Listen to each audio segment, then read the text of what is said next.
ලෝකවාසී සියලුම කතෝලික ජනතාවට අද ඉතාම දුක්බර දිනයක්. ඒ ඇයිද යන්න ඔවුන්ගේ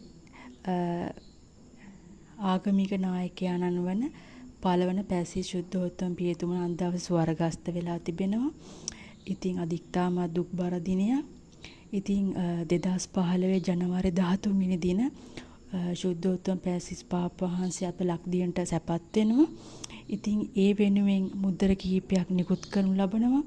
ඉතින් මේක අවස්ථාවක් කරගන්නවා උන්වහන්සේ වෙනුවෙන් නිකුත් කරපු මුද්දර පිළිබඳව ඔයගොල්ලෝ දැනුවත් කරන්න. ඉතින් ආදරයෙන් ඉල්ලනවා මේ වීඩියෝ අවසානයේ දක්වා රැඳී සිටින්න කියලා. මාව subscribe කරන්න කියලා ඉතා ආදරයෙන් ඉල්ලනවා. ඉතින් අපි යමු මේ වීඩියෝ එකට. මෙම පළමුවන මුද්දර ගැන කතා කරන විට මෙහි දැක්වෙනවා ප්‍රැන්සිස් ශුද්ධෝත්තම පියතුමාන උන්වහන්සේගේ දකුණු අත ඉහළට ඔසවමින් ජනතාවට ආශිර්වාදය කරන ආකාරය අපිට තව දකින්න පුළුවන් රෝමයේ වතිකානයේ ශාන්ත පිතර බැසිලිකා නිල් පැහැති ඡායාරූපය. ඉතින් ක්‍රිස්තියානි සංකේතාත්මක වර්ණ භාෂාවන්ට අනුව නිල් පැහැ කියන්නේ ලෞකික ස්වභාව නිරූපණය කිරීමක් කියලා තමයි අදහස් වන්නේ. උගුණ දකින්න පුළුවන් මේ ඉහළින්ම තිබෙන යම්කිසි ලාංඡනයක්.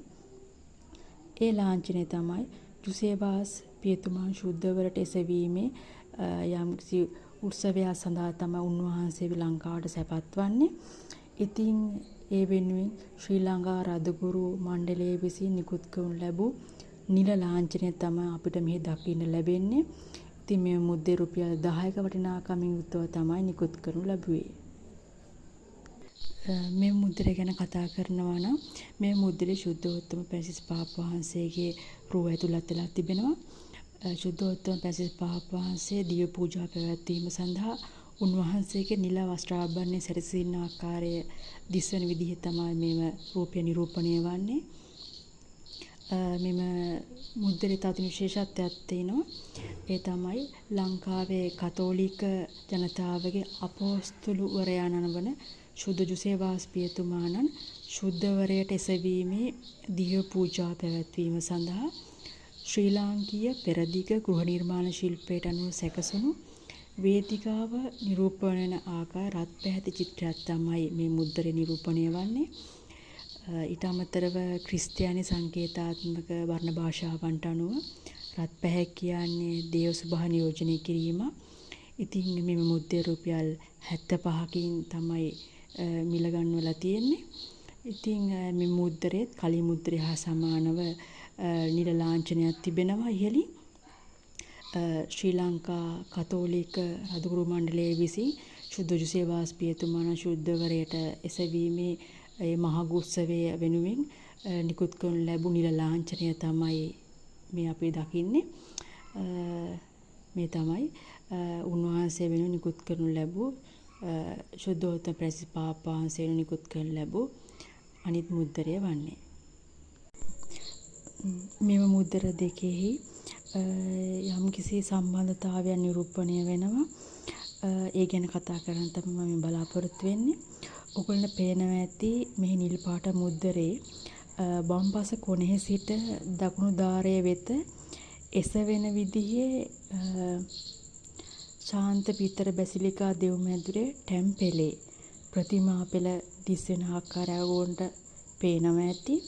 ඒ හා සමානවම මෙම ප්‍රතිමා පෙළ රත් පැහැති මුද්දරයේත් ඒ ආකාරයෙන්ම ඉහළට ගමන් කරන ආකාරයක් නිරූපණය වෙනවා. ඉතින් මේ විදිහට මුද්දර දෙක නිර්මාණය කිරීමට හේතුවක් තියෙනවා.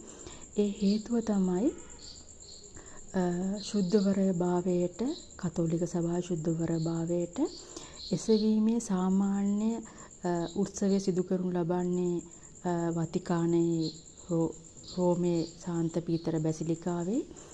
එහෙත් ශුද්ධෝත්තම පියතුමාණන්ගේ විශේෂ අවසරය සහිතව මෙම නිල උත්සව ශ්‍රී ලංකාවේ පවත්වනු ලැබුවා.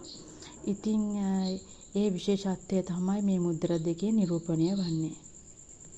මේ අපි දකින්නේ ප්‍රැන්සිස් ශුද්ධෝත්තම පියතුමාණන් ශ්‍රී ලංකා සම්ප්‍රාප්තිය වෙනුවෙන් නිකුත් කරන ලද මුල් දින කවරයයි.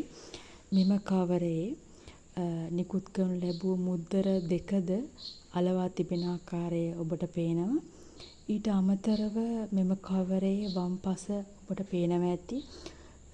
ප්‍රැන්සිස් ශුද්ධෝත්තම පියතුමාණන්ගේ රූපය අපිට දකින්න පුළුවන්. උන්වහන්සේගේ අතේ පරියුක සිටින ආකාරය.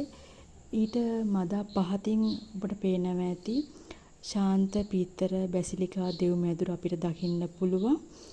ඉතින් මේ ශුද්ධෝත්තම ප්‍රැන්සිස් පාපා වහන්සේ වෙනුවෙන් නිකුත් කරනු ලැබූ මුල් දින කවරය.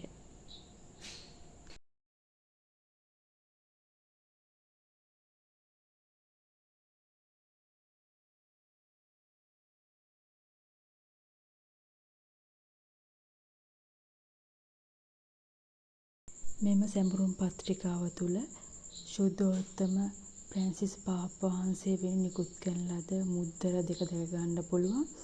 ඊට අමතරව ජේසුස් වහන්සේගේ මාතාවන් වන මරිය වහන්සේ කුරුසිය පාමුල ජේසුස් වහන්සේගේ මූර්ත දේහ දරා සිටින අයුරු නිරූපණය කෙරෙන මයිකල් ඇන්ජලෝගේ නිර්මාණයක් වන පියටා නැමැති මූර්තිය අපට දැක ගන්න පුළුවන්. ඉතින් මේ සැඹුරුම් පත්‍රිකාව ඒ අනුව විශේෂ පත්‍රිකාවක් වෙනවා.